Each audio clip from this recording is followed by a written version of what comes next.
Olá, eu sou Paula Nasser e hoje eu vim contar uma história para vocês sobre Eutico, um jovem que morava em Troade.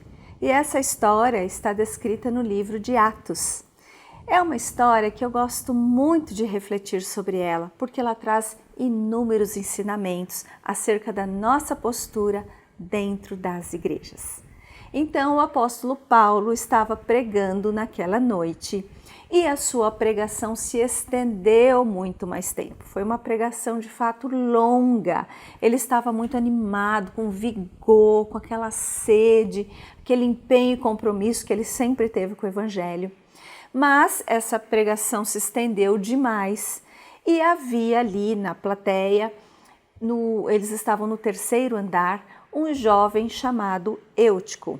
E esse jovem estava com um olhar para fora da igreja, do que estava acontecendo lá fora, e o outro olhar para o ambiente interno. E essa imagem já diz muito sobre uma metáfora em que muitas vezes nós vivemos dentro da igreja. Sejam os jovens, sejamos nós adultos, quando nós acabamos observando demais o que está acontecendo fora, nós queremos curtir a igreja e o mundo, achando que tudo pode ser vivido naquela mesma intensidade, quando na verdade nós precisamos fazer escolhas. Existem caminhos que escolhemos e nós temos que ir dando prioridades para outras coisas se quisermos crescer e desenvolver no Evangelho e na relação com Cristo. Então esse jovem estava assistindo a esse culto, a essa pregação, e ele acabou caindo no sono. A janela sugere um lugar de muita distração. A janela a gente observa muitas coisas e de fato a gente pode sair totalmente do ambiente, a nossa atenção sai do ambiente e nós somos sequestrados por outro tipo de pensamento. O que rouba sua atenção, rouba você. Estarmos na janela simboliza isso também, como o Eutico praticou, de estar com atenção com as coisas do mundo e a atenção da igreja, assim qualquer um de nós pode viver. Então é como pensarmos num copo de suco, que é muito gostoso, um suco natural, e um copo de refrigerante, que também é gostoso, apesar de não ser saudável.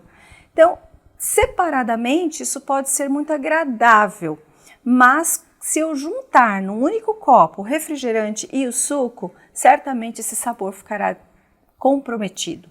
E assim é quando nós temos uma conduta espiritual com a igreja, com as coisas do Senhor e queremos viver todas as coisas do mundo. Essa mistura não vai funcionar bem. Então, cuidado para onde você está dedicando a sua atenção e a sua observação. Então, quando esse jovem cai no sono, naturalmente ele perde o equilíbrio e cai dessa janela. E como eu disse, eles estavam no terceiro andar. E esse jovem caiu e perdeu a vida. Então Paulo para o culto, desce, vai até lá e abraça aquele jovem. O apóstolo Paulo, nessa hora, também nos ensina muito. Ele ensina que ele não teve um olhar de julgamento com a igreja, se tinha alguém olhando o jovem ou não, se a janela era protegida ou não, por que o jovem dormiu. Ele não teve julgamento, ele não desperdiçou a sua energia com isso.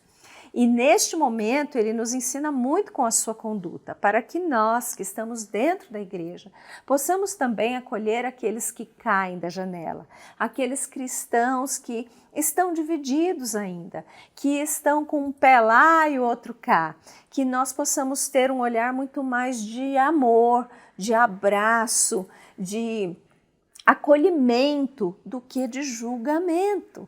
Porque é fácil quem está na janela ir embora para sempre, mas permanecer é um desafio. Então, que possamos ter isso também como lição, porque a igreja está cheia de gente frágil, doente, magoada. A igreja tem pessoas, é um lugar de gente.